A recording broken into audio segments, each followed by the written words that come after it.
Ever wonder why your embroidery projects always seem a little bit off? Well, the secret might be in the stabiliser. Whether you're stitching on t-shirts, hoodies, baby blankets, whatever garment it might be, the right stabiliser can make or break the design. But with so many options out there, it can be confusing knowing which is the right kind of stabiliser for your project. But don't worry, I'm here to break it down for you, because today we're diving into the world of toppings, backings and stabilisers, and by the end of this video you'll be an expert too. Let's get started!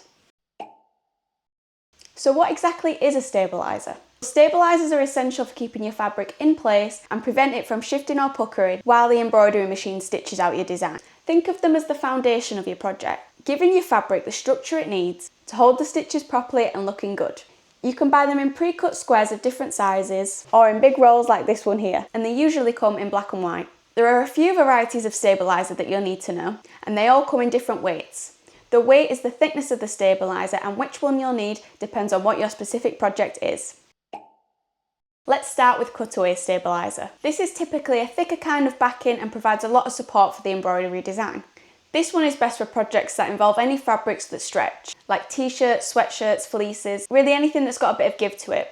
Once the machine has finished stitching, simply cut away the excess stabiliser around your design. It's meant to stay attached to the fabric, so it's perfect for projects that require long-lasting stability. You do need to be careful when you're cutting away the stabiliser though, as it's very easy to cut through your garment. So I would suggest using small embroidery scissors, either straight ones or curved tip ones like these, which are really popular as the blade faces away from your project. Obviously, cutting away lots of stabiliser can become quite time consuming, and so if you're using cutaway stabiliser, you'll need to factor in the cutting time into your pricing.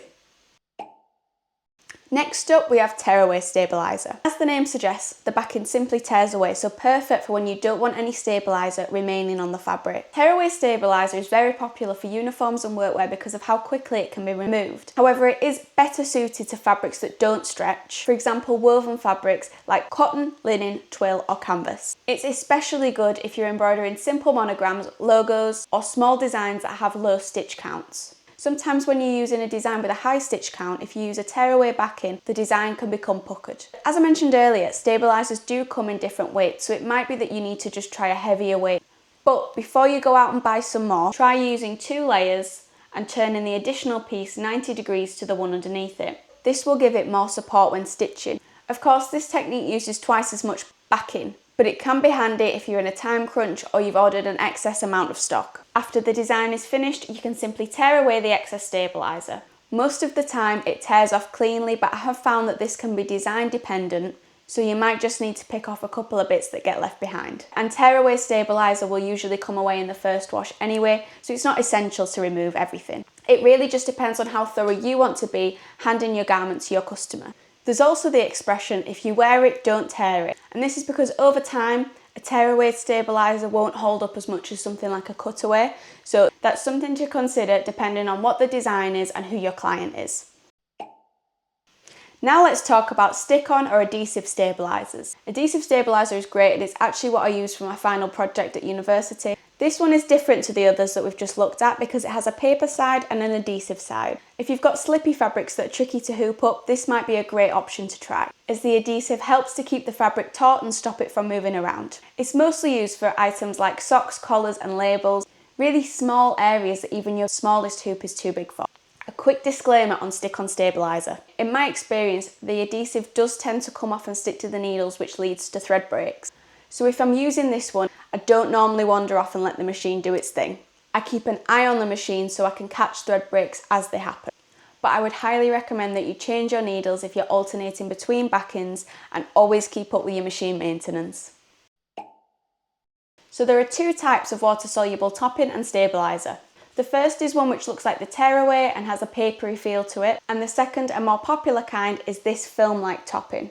Water-soluble topping is used for stretchy fabrics like knits and anything with a pile or nap like this velvet here. The nap of a fabric is the direction that the fibres are going in. If a fabric has a nap, then generally the fibres will be longer, and this could cause some wonky stitching when they're being embroidered. The water-soluble topper stops the stitches from sinking. That's why it's so popular for things like baby blankets, because it improves the finish of the embroidery to give it a much more professional look.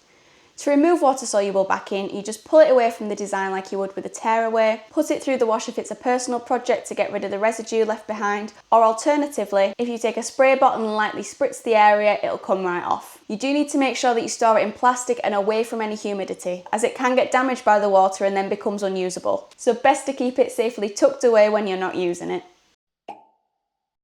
So Comfort Wear by Madeira, or I've heard of Tender Touch by Sulky in America, is a backing that you apply to your finished embroidered project using an iron or a heat press. The idea is that it protects the skin from irritation from the embroidery if there are maybe a couple of places that are a little bit sharp, or even if you just have sensitive skin. This makes it great for children's wear that are going to experience a lot of movement.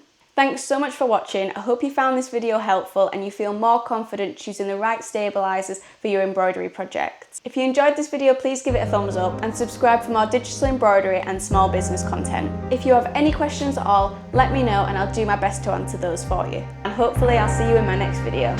Bye!